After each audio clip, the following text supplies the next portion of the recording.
I'm so excited to talk to you today. And I know all of you came because I got to get the best topic, which is how to help you find a job. But I want to back up for a moment and just set the frame for this conversation. I entitled this Equipped and Called because while we're all needing to go out there and find a job to pay our bills and make sure that we progress, we actually have a higher calling than that. And I'm reminded of King Saul. And he was basically doing a favor for his father. He left the door and went out to find donkeys. What a great task. I mean, how many of you would be like, yes, Dad, I'm excited to go look for donkeys. But on that road, he encountered his destiny.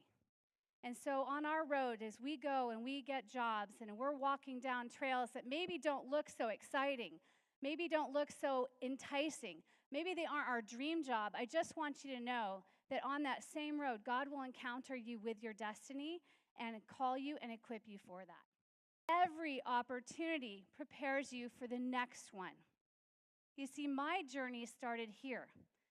Companies you've never heard of, Seal Engineering, Lion & Lion Law Firm, B&W Precision, the Roger Engelman Company. They were small companies. But here's what I love about my journey, is that each one of these taught me something very, very valuable. See, the first company, Seal Engineering, was all about mechanical seals. And it was technical, and it was mechanical, and it was not my strength. It was a family-owned business. And I learned what it is to work in a family-owned business. Then I worked at Lion & Lion, and my whole job, if you can imagine, my job was to take these file folders, erase the pencil, and ink whatever was written on there. And I got fired from this job for not paying enough attention to detail. Then I went and I worked for B&W Precision. Now, this was a vendor of Seal Engineering. I had made some really good relationships in that job, and so they hired me, and I was in charge of the production floor. And I thought one night on my own I would clean up the floor, try and make it a little better. Well, little did I know all the changes I made, because I didn't take the time to understand why they were there, screwed up production for the company. And I got fired for that too. So I only got fired twice. But I will say, it didn't affect my future. In fact, if anything, it helped shape for me why it's important to understand why things are the way they are, to be detail-oriented, and to do my best. Those opportunities, they weren't exciting. It was like chasing donkeys for me. It wasn't what I really wanted to go do, but God used them to prepare me for an amazing career. And I want to give you just a few tips today to help you at least ace your interviews and get started on that road. But let me start with one basic premise, because I know it trips all of us up. You're not qualified. You're called. We're not qualified. We're called. And God calls us and He equips us, and we become qualified as we learn new things, as we do new things. So just know it's not about, are you qualified for this? Go after what God puts in front of you and let Him call you and equip you to that.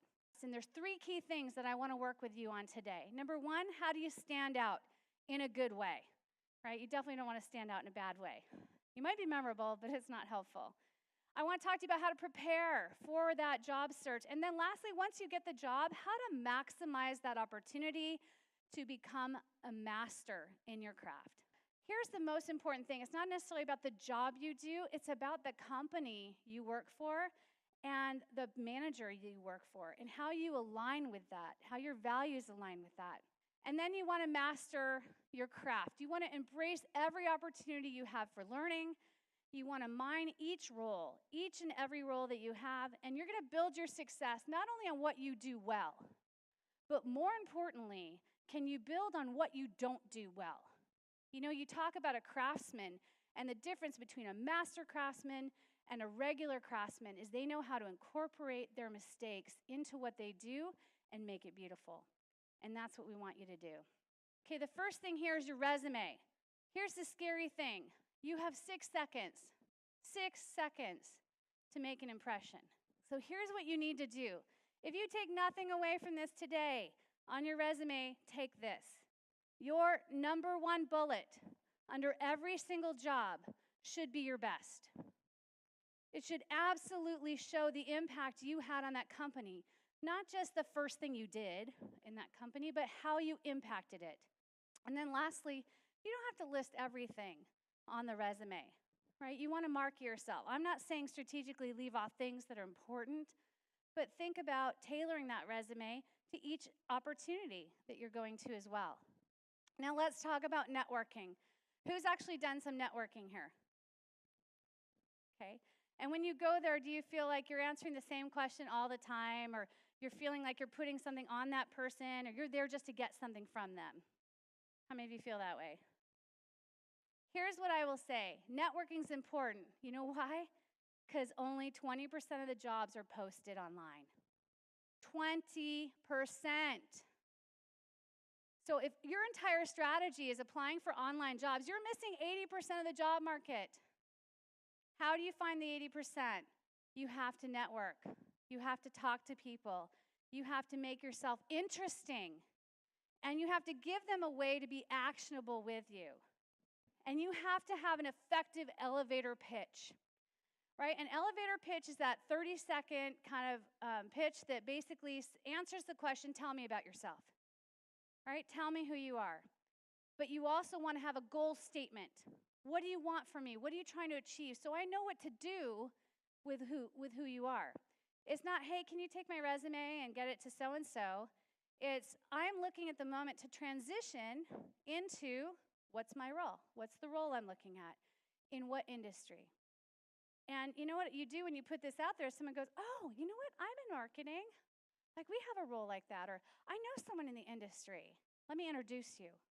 You help them. You go from interesting to actionable. I know how I can help you. So have an effective elevator pitch. Make sure people know what you're passionate about, what you're experienced in, and give them a clear sense of what you're trying to achieve so they can help you. Because most people want to help. That's the nicest thing. Now, preparing. So this is one of the biggest things that I would say helps you differentiate yourself if you get that interview. Number one, do your research. It's really easy today. When I got a job, this was a lot harder because the internet wasn't really, it was in existence, but it wasn't really that prevalent. I can go to any website today and learn about that company, what they're trying to achieve, what they've done, what's coming up for them. The Investor Relations tab is a really good place to go for any company. It's got their news releases. It tells you what's going on. But you've got to have an understanding of what that role pays. Because when you go into salary negotiations, you can't just go show me the money, even though you'd want to. You've got to have a strategy, because here's what's the truth. He or she that mentions the number first loses. They lose. So here's what you want to say. An example. I'm negotiable. I'm being considered for positions like this in the range of X to Y. You want to pick the top half of the range. What is that doing for them? It's helping set a price for you, right? If you know what the range of the role is and you're giving them a broader range, but I'm negotiable, then their role might be a little bit underneath that, but you've given them a higher value for you. So you want to make sure you can answer that. Now let's talk really briefly about mastering this role. And you don't become a master overnight. You become a master by practice. You become a master by intentionality. And you want to embrace the role for learning. Most women struggle a lot with this, that they aren't going to see themselves as qualified, so they don't even apply for bigger roles. So what? You've got to learn. Everyone's going to learn. So mind that role for learning. Take all the classes you can. If you work for a bigger company, chances are they've got some really good educational programs. It could be soft skills. It could be, hey, we're going to pay you $5,000 to go get another degree. All right, some of you want to go on and get your MBAs. Can I say go work for a company and let them help pay for it? Right? That's one less loan to pay back, and that's a really good investment. You want to raise your hand and take on new things. Right? You definitely want to be the one to volunteer.